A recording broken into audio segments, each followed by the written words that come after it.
Legendary Duelist Season 2 is on the horizon. I'm going to be talking about the top 5 cards that you should be picking up from that set. So, happy Wednesday, everybody. How you doing? Not as enthusiastic today, but I will say make sure that you subscribe. That way you guys don't miss out on the other days where I scream my lungs off and tell you what day of the week it is. And keep you informed on the best Yu-Gi-Oh! Information out there. Let's dig on into the top 5 from Legendary Duelist Season 2. Season 3 is going to be even better with Magician Souls reprint. Right? And hero cards? Alright, let's dig on into this, shall we?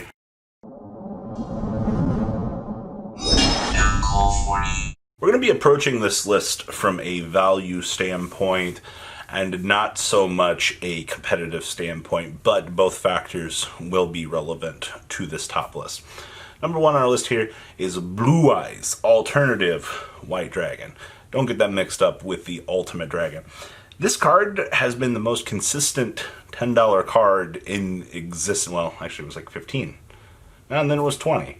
So this card has been coming down over the years, but for Blue Eyes players, this card is the meat of their deck. It's the extender that they need to be able to functionally play the game. And if they don't have this card, well, yeah, I got bad news for you. It's going to be a bad time. Traditionally, as I said, we've had 2 gold printings, or we had the 1 gold printing of this, and then we had the reprint, or the original printing of it, and that got reprinted in Unlimited. So technically, 1 first hit, 1 unlimited, 1 gold printing of it, and every time the card has been going down in price. The main reason why I say to bring this, or pick this up, is every time that this card is in circulation, they always tend to go up. So on entry, I'm going to say these are probably going to be decently cheap, especially if it gets the green, the blue, you know, the fancy letters. It also has the Ghost Rare printing coming here. Now, that being said, this is for the very casual aspect of things. Understand that as of making this video, Blue Eyes is not a metagame force, nor will be for probably a very long time to come. So, that all being said, though, I'd make sure that I had a set of Blue Eyes alternatives, assuming that they will be cheap on release of this, to make sure that, hey, you know what? Maybe your little friend's brother wants to play Blue Eyes. Alright, been there, done that. So, it's always good to have a nice little spicy Blue Eyes core up. Now, that all being said here, number 2 is Bingo Machine Go. Alright, so you reveal 3 cards from your deck that each meets at least one of the criteria below. Your opponent randomly picks one for you, and you shuffle the rest into your deck. Alright, so your criteria: a Blue Eyes monster, or a spell and trap card that specifically lists Blue Eyes White Dragon, or Blue Eyes Ultimate Dragon, except for Bingo Machine Go. I wish we could Bingo Machine Go for the additional Bingo Machine Goes. Nah, that would be bad. So what we have here is we have the ability to turbo for our Blue Eyes related cards. Now, I don't know if you guys paid much attention, but up until recently, this card has been like $45, $50, and you're probably like, well, Robbie, makes you think they're going to crash that much. Ancient Gear Fusion. Knock, knock. It's me. Ancient Gear Fusion got the reprint, and it went it blew up in a fire. So, looking at Bingo Machine Go, I never thought that this card was traditionally ever that good in Blue Eyes. I know a lot of players pretty much scrapped the card out of the deck in general, but I will say this. For a particular standpoint, for something to gain value, this is probably going to be one of the best cards in the set. Don't be surprised a year from now, you're looking at the Bingo Machine Goes from the set and going, really? Those are $10 right now? It's probably going to be a very slow process for it to happen.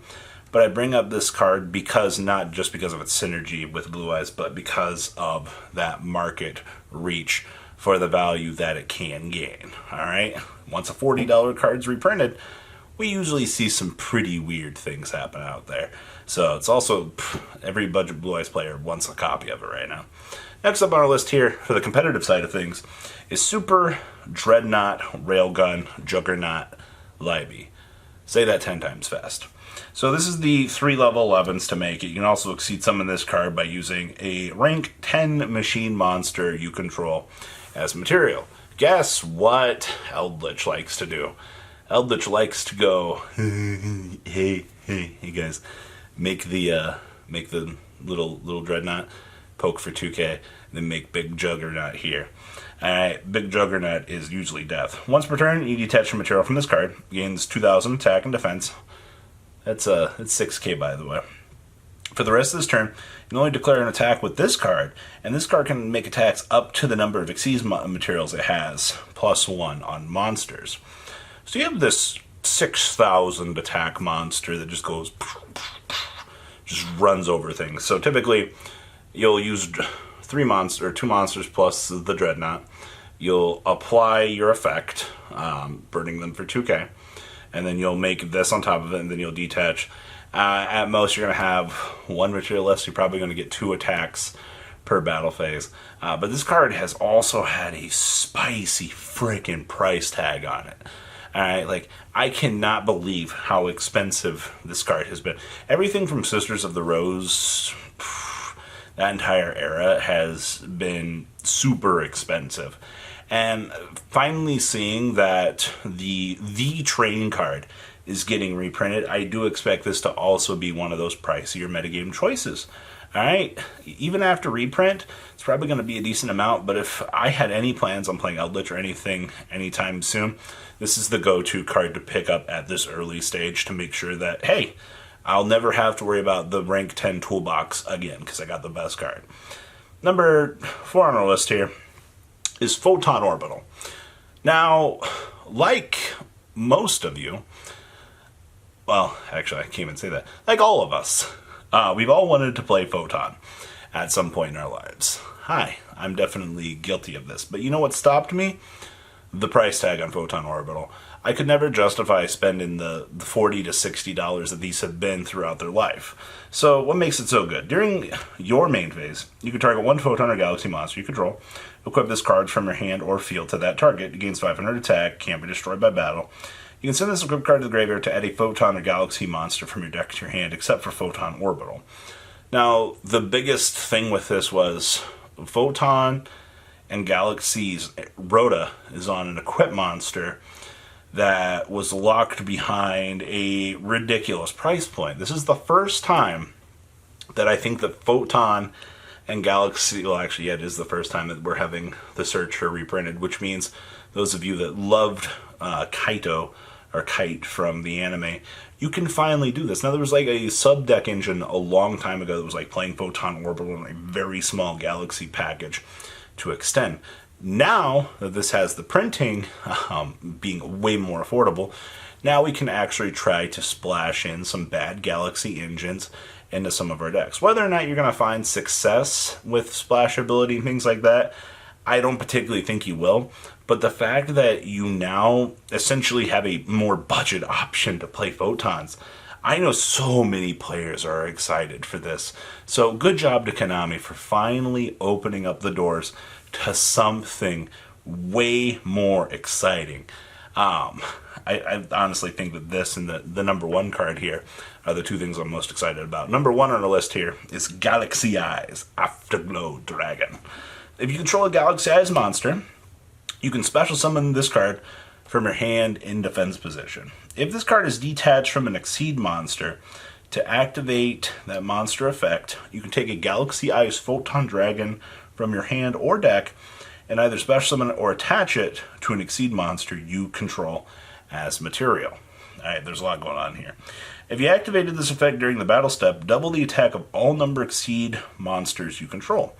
You can only use each effect of Galaxy Eyes Afterglow Dragon per turn. So, detach, special summon an extender, and during the battle phase, double the attack of those big fat rank 8s that my deck produces. On my way. Alright, I think that this card is absolutely ridiculous. With the release of Photon Orbital being budget, with Afterglow finding a dump spot in here as well, Photon and Galaxy essentially have what we've been missing for a long time. A win con, alright?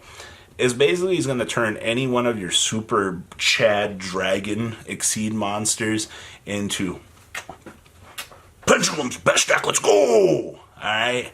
That's literally what your Galaxy deck is going to be saying as it plows through monsters because of Afterglow's effect. I think that this card has a lot of potential. Does it make the deck tier 1? No, it doesn't. Does it make them rogue? Maybe. Alright, we'll have to wait and see how the general impact for that goes, but I'm really looking forward to seeing what this does. So this is the top 5 cards I would pick up from Legendary Duelist Season 2. And, well, that wraps up our list. Make sure you guys are subscribed so you don't miss out on more awesome content. And I will see your beautiful faces back here later on in the day. Peace out, guys. Have a good one. Thank you, patrons, for making the ride never truly end. Without you guys' support, well, I would probably be doing Truffle Shuffle videos for a living. Guys, please check out VanCall40 for all of your Cardfight Vanguard content brought to you by MCall40. And if you are looking to pick up singles, check out mcallgames.com for your trading card game needs. Thanks for watching, everybody.